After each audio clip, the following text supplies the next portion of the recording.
안녕하세요. 축구 전문 기자 한준입니다. 신태용 감독이 일으킨 태풍이 황선홍호를 침몰시켰습니다. 대한민국 23세 이하 축구대표팀이 무려 40년 만에 올림픽 축구 본선 진출에 실패하는 참사가 벌어졌습니다. 인도네시아와 2014 AFC 23세 이하 아시안컵 8강전에서 승부차기 끝에 탈락했는데요. 무려 12번째 키커가 나설 정도로 치열하게 전개된 승부차기였지만 사실 경기 내용에서 완전히 압도당했다는 점에 있어서 이 경기는 그야말로 한국 축구 역사상 최악의 경기, 21세기 들어 한국 축구 최악의 굴욕이라는 표현이 과언이 아닐 정도로 큰 충격을 남겼습니다. 반면 한국인 지도자 신태용 감독은 아시아 축구 최고의 명장으로서의 행보를 이어갔는데요. 조별리그에서 우승 후보 호주, 돌풍의 팀 요르단을 연달아 격파하며 8강 진출을 이룬 것도 이변이었는데 또 다른 우승 후보라고 할 수 있는 한국과의 8강전까지 승리하면서 인도네시아의 파리올림픽 본선행 도전이라는 기적의 행보를 이어가고 있습니다. 대체 한국 축구가 어쩌다가 이런 참극을 겪게 된 것인지 경기 주요 장면과 세부 기록을 통해 분석해드리겠습니다. 세계 최초 10회 연속 올림픽 본선 진출을 노리던 한국 축구가 1988년 서울 올림픽부터 내리 9회 연속 본선에 올라왔지만 1984년 LA 올림픽 이후 40년 만에 본선 무대를 밟지 못하게 됐습니다. 이날 경기 120분간의 연장 혈전 끝에 2대2 승부를 가리지 못한 채 승부차기로 돌입했고 승부차기에서 인도네시아가 11대10으로 승리하면서 4강에 올랐는데요. 경기 기록을 보시면 아시겠지만 인도네시아가 압도한 경기였습니다. 2대2 무승부였지만 슈팅 숫자는 인도네시아가 21대8, 한국보다 3배 이상 많았고요. 유효 슈팅도 5대2. 사실 이 경기는 인도네시아가 3골, 4골, 5골까지도 넣을 수 있을 정도로 더 많은 득점 기회를 만들었지만 결정력으로 인한 아쉬움 때문에 승부차기로 승리할 수 있었던 과정이 있었습니다. 볼 점유율조차도 인도네시아가 53%로 주도했고 경고는 한국이 3장이나 있었고 또 퇴장 선수까지 발생했는데요. 다만 이 퇴장으로 인해 우리가 수적 열세에 처했기 때문에 경기 주도권을 내줬던 게 아니라 경기 시작부터 연장전이 끝나는 그 순간까지도 우리는 완전히 인도네시아에 압도당하는 열세의 경기를 펼쳤습니다. 황선홍 감독은 이날 경기 선발 명단에서 일본과의 조별리그 3차전에 사용했던 3-4-2-1 포메이션을 사용했는데요. 실질적으로는 5-4-1 대형으로 선수비 후 역습에 자세를 취했습니다. 주전 센터백인 서명관 선수가 햄스트링 부상으로 이번 대회에서 이탈한 과정 속에 수비형 미드필더인 이강희 선수를 3백의 중앙에 배치한 한일전의 전술을 또 한 번 가동한 것인데요. 주장인 변준수 선수가 징계를 마치고 복귀한 가운데 왼쪽 풀백인 조현택 선수를 왼쪽 센터백으로 배치하고 이강희를 중앙에 변준수를 오른쪽에 둔 3백에 좌우 윙백으로 황재원과 이태석을 배치했습니다. 특히 이태석 선수 같은 경우에는 조별리그 3경기에 모두 어시스트를 기록하면서 이 선수를 선발 기회를 주면서 조현택 선수까지도 공격에 가담할 수 있는 3백을 쓰지만 이 선수들이 순간순간 공격에 가담할 수 있도록 어떻게 보면 3백에 한 명만이 전문 센터백인 형태로 구성했기 때문에 수비 숫자를 늘렸다고 하더라도 유연한 전술 변화를 예상할 수 있는 그런 포진이었거든요. 하지만 실제로는 인도네시아의 강한 전방 압박과 현란한 패스 플레이에 밀리면서 정말로 우리가 5-4-1 대형으로 내려서서 역습하는 형태의 경기를 할 수밖에 없었습니다. 게다가 우리의 가장 강력한 공격수라고 할 수 있는 장신의 이영준, 속도감의 정상빈 선수를 모두 벤치에 대기시켰던 황선홍 감독, 이 두 선수의 몸 상태가 어땠는지는 저희가 정확하게 알 수 없겠지만 후반전에 투입돼서 펼쳤던 모습들을 본다면 못 뛸 정도의 상태는 아니었거든요. 그런 점들을 감안한다면 어떻게 생각했을 때는 황선홍 감독이 인도네시아의 전력을 분석하면서 전략적으로 전반전에 달려들고 압박하려고 생각했던 인도네시아의 힘을 빼놓고 조금은 버텨내면서 후반전에 승부를 걸겠다 이런 생각을 한 것 같은데 전반전에 완전히 휘몰아치고 실점을 많이 하면서 흐름 자체, 자신감 자체를 잃어버리는 상황이 됐습니다. 두 명의 중앙 미드필더로 백상훈, 김동진 선수를 배치했는데 두 명 모두 공격적인 재능이 있는 선수들이지만 중원 숫자 부족, 미드필드가 실질적으로 2명인 상태에서 사실상 4-5명의 선수가 미드필드처럼 역할을 수행했던 인도네시아를 상대로 중원 지배권을 완전히 내줬고요. 최전방 공격수로 발빠른 윙포워드 강성진을 배치하고 엄지성, 홍시우 이 3명의 선수들을 통해서 속도감 있는 공격을 펼치려고 했지만 이 선수들에게 공을 전달하지도 못했고 무엇보다 인도네시아의 약점이라고 할 수 있는 높이의 문제를 전혀 공략할 수 있는 카드를 갖지 못했다. 무엇보다 인도네시아가 강한 압박과 또 문전 완전 밀집 수비를 통해서 공간을 주지 않았는데, 이런 상태에서 우리가 크로스 패스를 통한 공격밖에 할 수 없는 과정 속에서 크로스 패스를 받아먹을 수 있는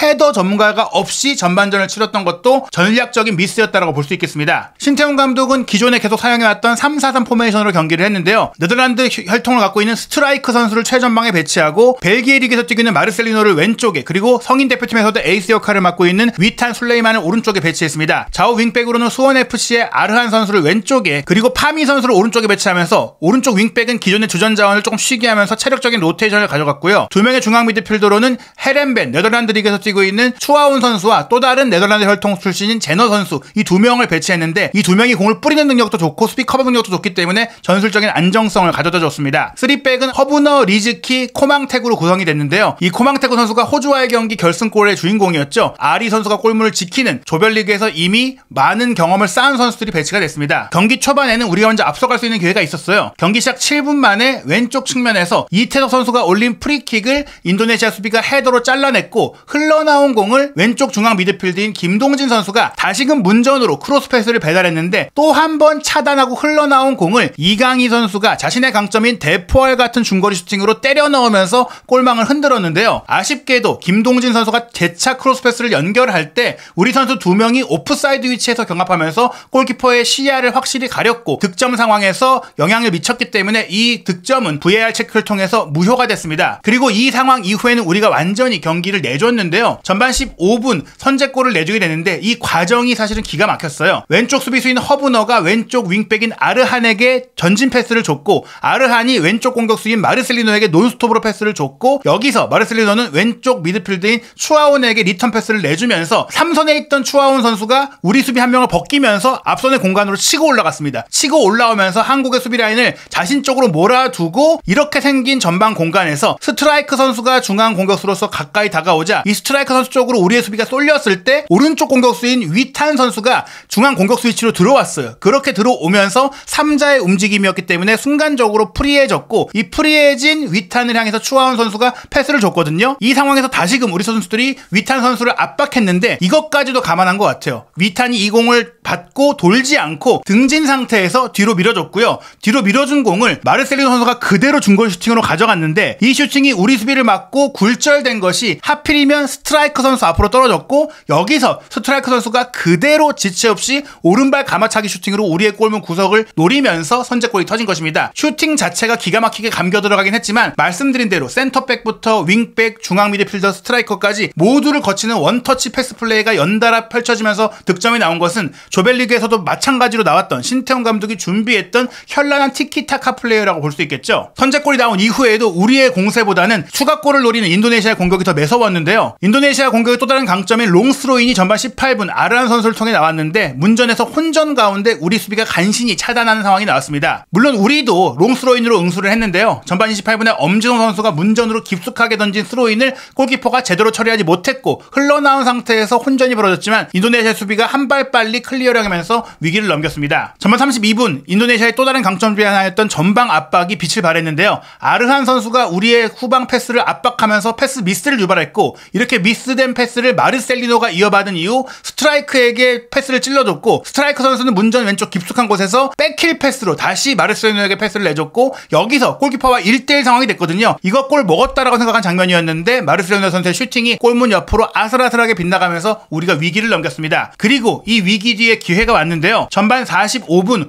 홍시후 선수가 우측면에서 크로스 연결한 것, 엄지성 선수가 헤더로 반대편 패스를 연결하려고 한 것이 오히려 인도네시아 수비수인 코망테구의 머리를 맞고 굴절되면서 인도네시아 골문 안으로 흘러들어갔죠. 이 장면은 사실은 인도네시아 골키퍼인 아리 선수 역시 집중력을 잃으면서 빠뜨린 상황이 됐기 때문에 우리의 입장에서는 행운의 동점골이 나왔다고 볼 수 있는데요. 게다가 이 장면이 실질적으로 엄지성 선수의 슈팅으로 기록되면서 전반전 한국의 첫 번째 슈팅으로 기록이 됐습니다. 하지만 이 행운이 오래가지 못했는데요. 실점 후 인도네시아는 기운을 잃지 않고 전반전이 끝나기 전 전반 추가 시간 3분에 다시 앞서가는 골을 넣었는데, 이 장면 역시 준비된 플레이, 조별리그에서 이미 인도네시아가 보여줬던 플레이에 우리가 당했습니다. 인도네시아 수비 라인으로 한 칸 내려갔던 중앙 미드필더 제너 선수가 그대로 우리 수비 뒷공간을 향해서 로빙 롱패스를 보내줬는데, 이 패스를 향해서 스트라이크 선수가 달려들어갈 때 우리 수비 2명 사이로 빠져나왔고, 우리 수비 2명이 바운드된 공을 누가 처리할지를 서로 미루다가 빠뜨리고 말았습니다. 그런 상황 속에서 한 발 먼저 이 공을 확보한 들어간 스트라이크가 공을 잡지 않고 그대로 왼발 슈팅으로 빠르게 가져가면서 백종범 골키퍼까지 통과시키는 결정적인 골을 터뜨린 것입니다. 게다가 전반전에 VAR 체크 등으로 인해서 추가 시간이 꽤 길게 적용됐는데 전반 추가 시간 8분에는 추하운 선수가 시도한 코너킥이 뒤로 흐른 것을 위탄 선수가 슈팅으로 가져갔고 이 슈팅을 스트라이크가 문전에서 오프사이드 트랩에 걸리지 않은 채 돌려놨어요. 방향을 바꿔놓은 것이죠. 이러한 패턴 역시 신태용 감독이 조별리그에서 보여줬던, 특히 호주와의 경기에서 슈팅을 다시 한번 슈팅으로 연결하면서 상대의 방향을 돌려놓는 이런 패턴 플레이로 허를 찔렀거든요. 이 장면이 또 한 번 나왔지만 이번에는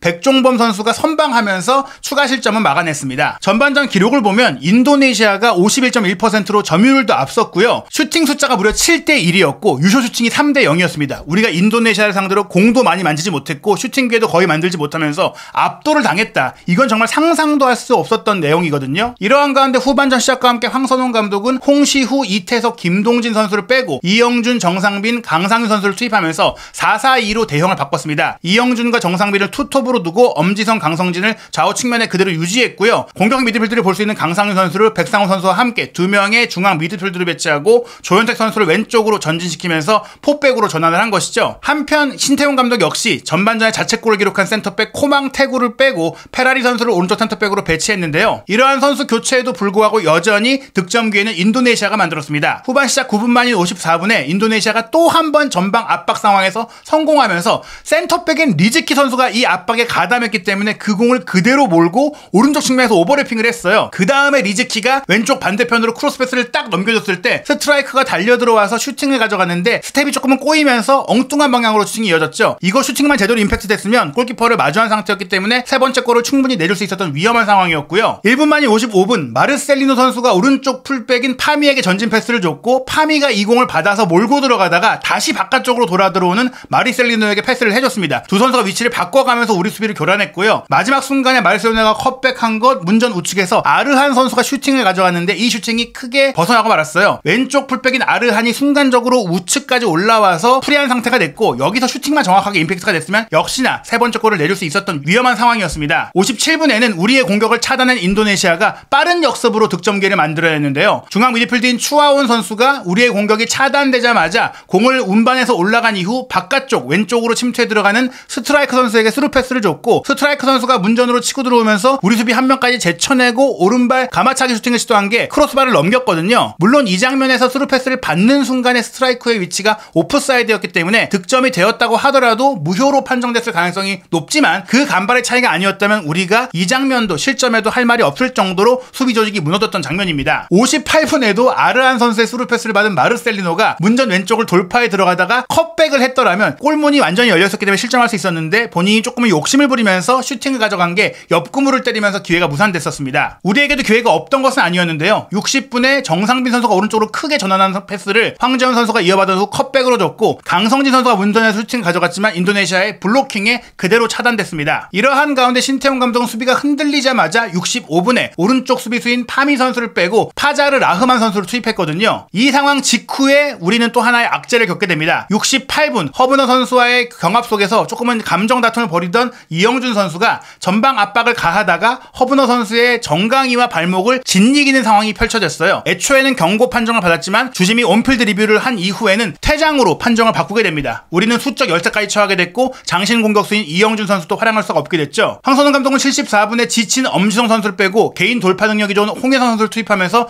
공격에 변화를 줬는데요. 이러한 변화 속에 홍혜선 선수가 좋은 기회들을 좀 만들어내기 시작했고 75분 왼쪽 측면에서 얻어낸 프리킥을 정상빈 선수가 크로스를 올리는 척하면서 그대로 골문 안으로 보낸 것이 날카롭게 슈팅으로 이어졌지만 골키퍼의 선방에 막혔습니다. 80분 황선홍 감독은 지친 강성진 선수를 빼고 장시영 선수를 투입하면서 체력적인 면을 보강했는데요. 84분 결국에 우리가 동점골을 얻어냈는데 인도네시아가 계속해서 공격을 몰아치다가 코너킥을 내줬는데 그 코너킥을 차단하자마자 인도네시아 선수들이 모두 전진한 그 뒷공간을 노려서 백종범 골키퍼가 길게 공을 던졌고 이 공을 받은 홍현상 선수가 폭발적인 드리블로 그리고 상대의 타이밍을 빼앗는 페인팅을 통해서 뒷공간을 무너뜨렸고요. 그 다음에 찔러준 패스를 정상빈 선수가 빠른 속도로 이어받은 이후 골키퍼와의 1대1 상황 수비가 몸을 던져줬기 때문에 각도가 별로 없었지만 골문 구석으로 정확하게 찔러 넣으면서 2대2 동점골을 만들었습니다. 극적으로 살아났던 한국인데요. 후반 추가 시간에 상대 전방 압박이 우리 선수에게 정말 거친 태클로 이어지면서 황선홍 감독이 거센 항의를 하다가 퇴장을 당하면서 이영준 선수에 이어 황선홍 감독까지 퇴장당하는 안타까운 상황이 펼쳐졌는데요. 후반 추가 시간이 꽤 길게 주어졌는데 있었는데 후반 추가 시간 12분 홍유상 선수가 또 한 번 좋은 드리블 돌파로 페널티 에리어 안까지 진입할 뻔했지만 제너 선수의 태클에 넘어졌거든요. 여기서 프리킥이 주어졌지만 추가 시간 종료 직전의 상황이다 보니까 프리킥까지 처리하지 못한 채 연장전으로 경기를 이어가게 됐습니다. 90분 동안 점유율은 50대 50으로 따라붙었고 슈팅도 있긴 했지만 결과적으로는 인도네시아가 13개의 슈팅, 우리가 7개의 슈팅을 기록하면서 슈팅 차이가 2배 가까이 났고요. 유효 슈팅도 4대 2로 2배 가까이 밀렸습니다. 게다가 연장전에 돌입했을 땐 우리가 10명으로 뛰어야 했기 때문에 더 이상 주도권을 가져올 수가 없었거든요. 연장전 돌입한 이후엔 오히려 신태용 감독이 지친 제노와 파자르를 빼고 공격적인 아르칸과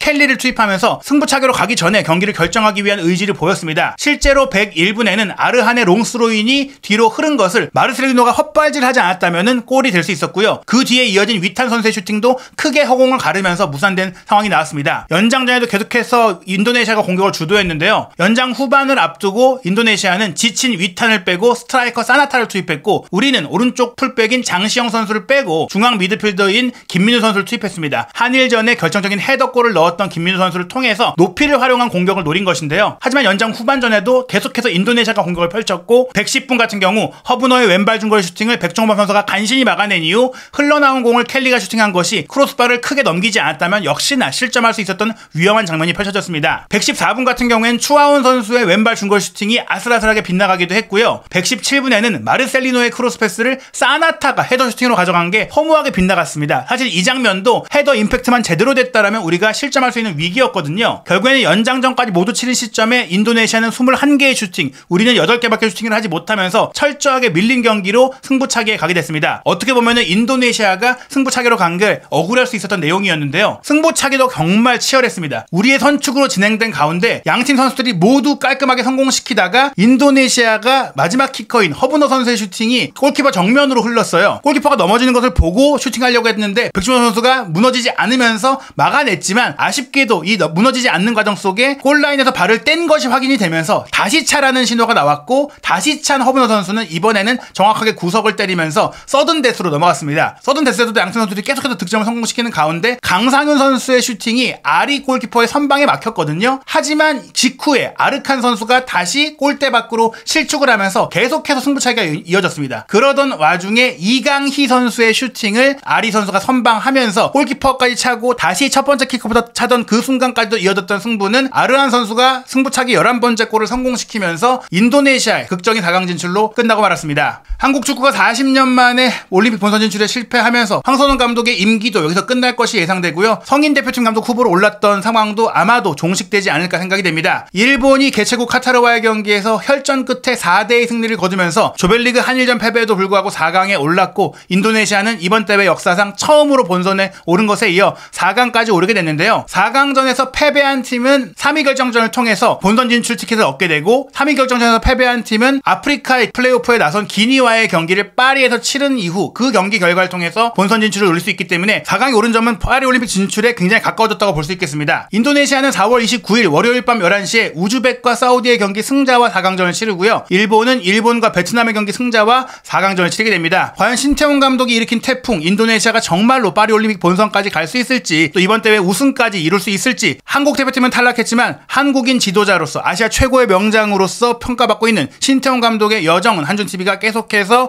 경기 결과와 해외 반응까지 소개해드리도록 하겠습니다. 이어서 한국 축구의 문제가 무엇인지 또 한국 올림픽 축구의 실패 배경도 긴급 진단해드릴 테니까요. 이어지는 한준TV의 영상도 구독, 좋아요, 알림 설정을 통해 정주행 부탁드립니다.